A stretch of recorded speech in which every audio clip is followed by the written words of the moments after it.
Pace bene, masih di mea culpa. Video ini berbicara tentang teologi moral dalam gereja Katolik.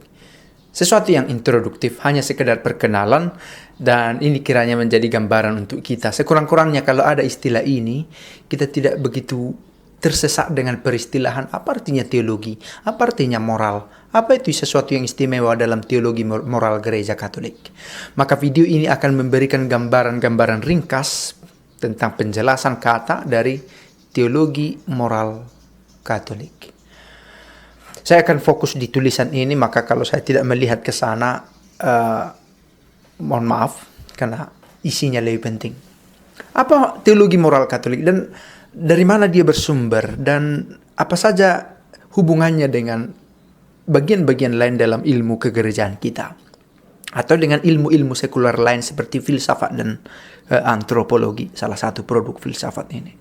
Pertama kita bahas soal pengertian teologi moral itu sendiri. Teologi moral, teologi, theos dan logos dari bahasa Yunani. Theos artinya Tuhan, logos ilmu, perkataan, hal ihwal yang rasional tentang Tuhan ini. Maka teologos adalah hal ihwal yang rasional tentang ajaran, tentang konsep, tentang ilmu yang berbicara tentang Tuhan. Itulah teologi. Dan itu pengertian yang etimologis dari asal katanya.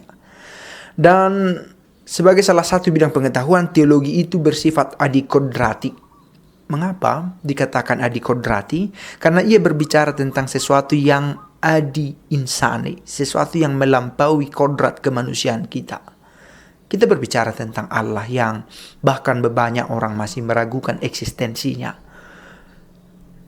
Teologi mengandaikan ada Allah dan memang dengan ilmu yang kita pakai, kita ingin berusaha mengenal Allah yang ada ini. Begitu ya. Allah adalah satu realitas yang kita mengerti sebagai realitas, kita bawa ke dalam ranah intelektual kita, dan kita bicarakan itu. Nah, itu yang pertama tentang teologi. Dan Allah itu hendak kita bicarakan secara sistematis, metodis, dan koheren. Sistematis ada sistem cara berpikir yang kita pakai. Metodis ada metode, ada konsep berpikir kita yang kita pakai untuk mengenal Allah itu. Maka tidak melulu soal feeling, soal sensus fidei lagi. Secara naluriah, secara alamiah kita punya rasa beriman.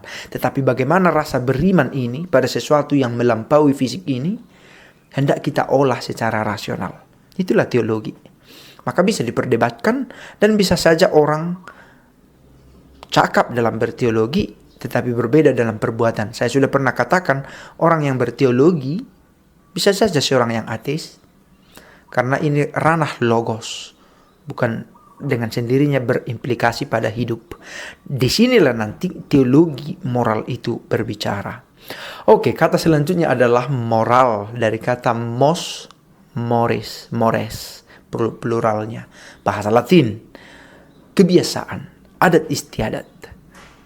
Kebiasaan, hal ihwal tentang sesuatu yang biasa yang dilakukan oleh manusia. Soal perbuatannya atau soal pikirannya yang biasa ada dalam kemanusiaan kita.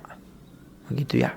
Maka ketika kita berbicara tentang moral, sebenarnya kita sudah dengan sendirinya berusaha menyangkutkan itu dengan ketuhanan. Sesuatu yang menyangkut dengan yang ilahi. Kalau dalam pure tentang kebiasaan yang manusiawi, kita akan berbicara tentang etika dalam ranah filsafat.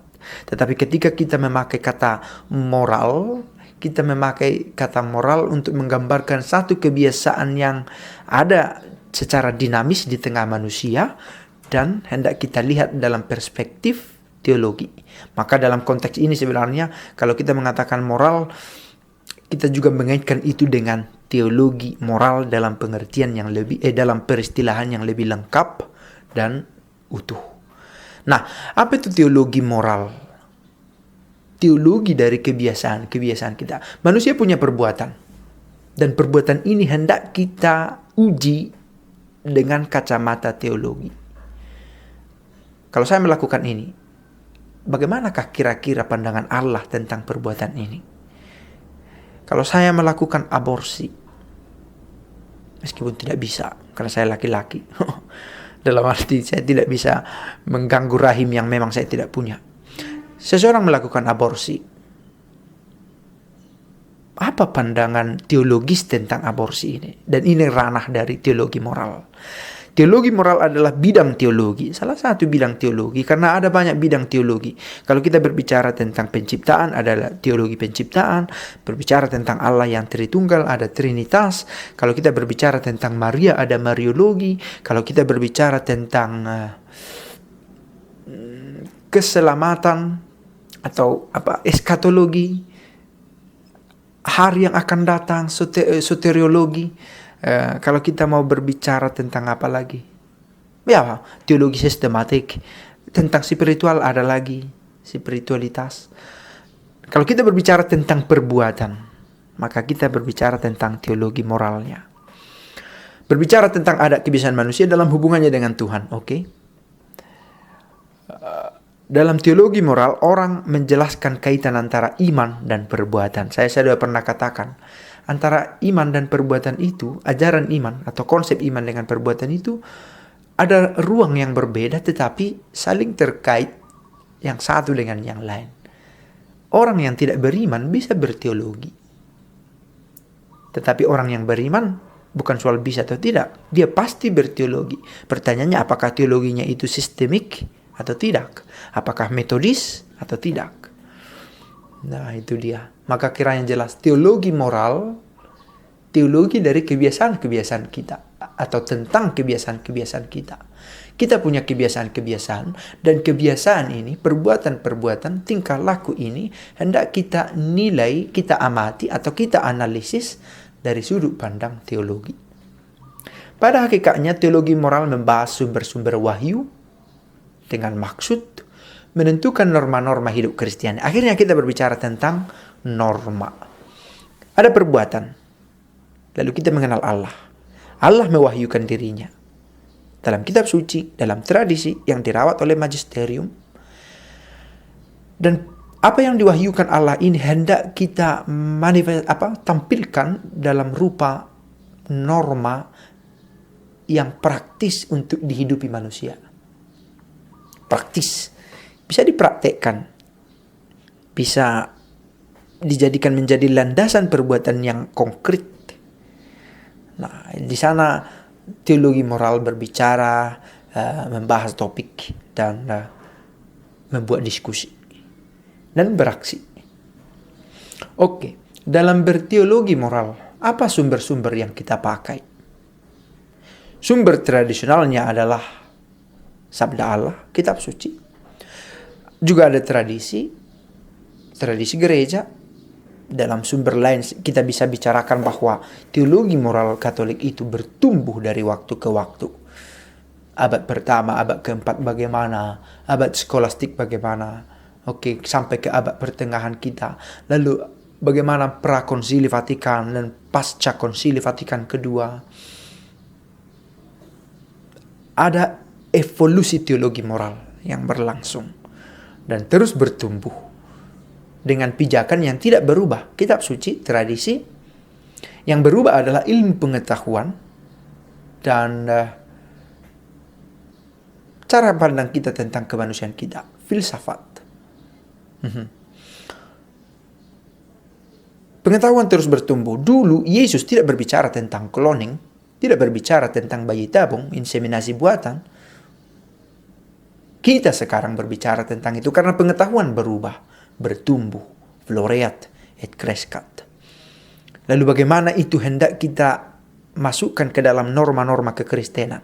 Tidak ada ayat yang eksplisit tentang itu. Dalam situasi inilah teologi moral berbicara.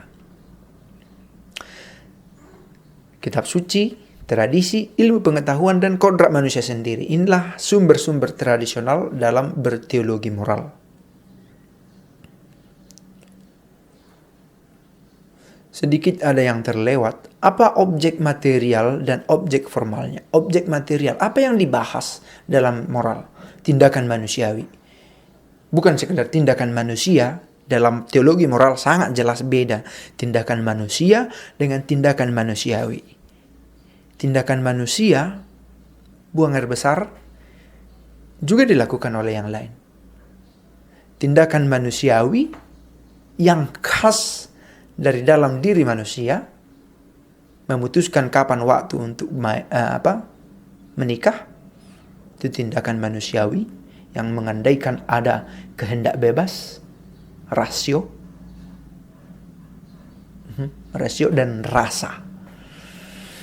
Oke, maka objek materialnya yang diteliti adalah tindakan manusiawi. Objek formalnya, cara menelitinya, sudut pandang yang dipakai adalah iman dan akal budi kita. Fides et ratio. Teologi moral menyoroti tindakan manusia dari sudut pandang iman dan kemampuan rasionya. Oke, semoga jelas apa itu teologi moralnya Katolik. Maka satu pertanyaan, mengapa kekristenan atau lebih condong ke eksklusif Katolik semakin ditinggalkan di negara-negara yang katakanlah maju? Karena banyak perbuatan kekinian yang dipersulit oleh gereja Katolik. Aborsi, individualisme, materialisme, hedonisme, LGBT, yang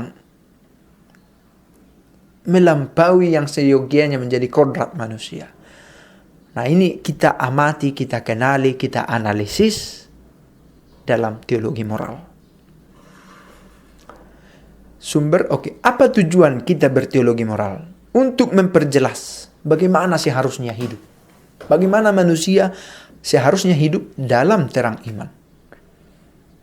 Nah, ini juga yang membuat kekristenan banyak ditinggalkan. Karena orang tidak mau seharusnya hidup. Mereka ingin hidup sebagaimana dia ingin hidup. Saya mau buka baju, saya ingin menjadi kaum nudis di publik. What's wrong? Saya mau telanjang-telanjang saja.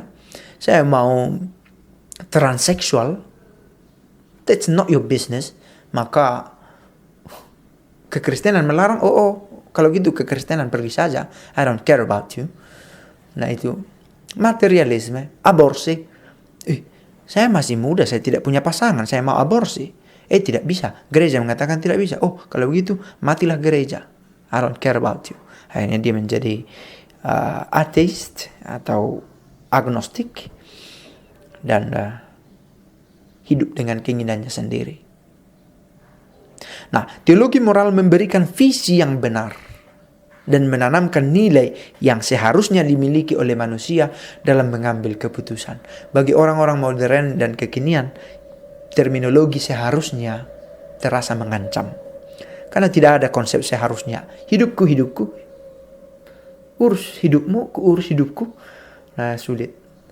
Tetapi konsep berpikir ini membawa kita pada chaos. Sadar atau tidak, apa yang terjadi sekarang adalah chaos, kekacauan sebagai buah dari individualisme yang tak terkendali. Teologi moral mengantisipasi, menyembuhkan itu dengan menghadirkan norma-norma yang seharusnya kita hidupi. Nah, bagaimana hubungan teologi moral dengan sumber-sumber wahyu, antropologi, budaya, dan filsafat? Ada banyak penjelasan di sini, tapi kalau kita mau menariknya secara lebih ringkas, teologi moral itu bersumber pada wahyu yang tampak dalam kitab suci, tradisi, dan dijaga oleh magisterium. Itu dalam ranah teologinya. Dan berkaitan dengan objek materialnya, teologi moral juga bersumber pada ilmu pengetahuan. Misalnya, aborsi.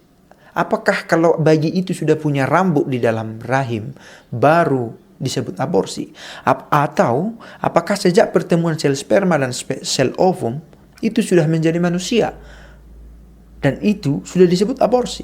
Ketika peluruhan pada dinding rahim dengan obat-obatan, entah itu tradisional, entah itu kimiawi. Apakah itu sudah disebut aborsi? Gereja membutuhkan ilmu pengetahuan. Gereja membutuhkan para ahli di bidangnya tentang ini. Maka itu adalah sumber dalam berteologi moral. Lalu kemudian budaya-budaya setempat. Kalau saya berciuman mulut ke mulut di kampung saya bisa ditampari orang di situ. Karena budayanya bukan begitu. Kalau kamu begitu di mana? Saya tidak belum pernah di California atau di New York City atau dimanapun di kota-kota yang maju kamu melakukan itu. Oke, mungkin orang akan melihat, tapi kebanyakan orang, oh, I don't care. Maka bukan sesuatu yang melanggar hukum moral setempat. Nah, akhirnya budaya setempat juga mempengaruhi. Dan ini bedanya antara moral dengan etika. Membunuh. Kamu mau dimanapun, membunuh itu adalah salah. Dengan alasan apapun. Bahwa kamu membunuh karena ingin membela diri, itu kasus lain. Membunuh dalam dirinya adalah salah. Hukumanmu boleh jadi lebih ringan kalau tujuannya adalah untuk menyelamatkan nyawamu. Ini soal hukuman, konteks kemudian. Tetapi membunuh dalam dirinya adalah salah. Dan ini adalah ranah dari etika. Tetapi soal meludah, kalau di kampung kami, beberapa kampung di sini, meludah di tempat umum itu tidak soal, apalagi pakai sirih. Tetapi di tempat lain itu penghinaan yang tidak ada ampun untuk itu. Contoh-contoh lain. Dan kodrat manusia yang hendak didalami yang selalu didalami oleh filsafat merupakan juga bidang ilmu yang berkaitan langsung dengan teologi moral. Apa itu kebenaran? Apa itu kebaikan? Apa itu materialisme? Bagaimana gereja hendak memandang itu? Teologi moral berkontak juga dengan ilmu-ilmu filsafat.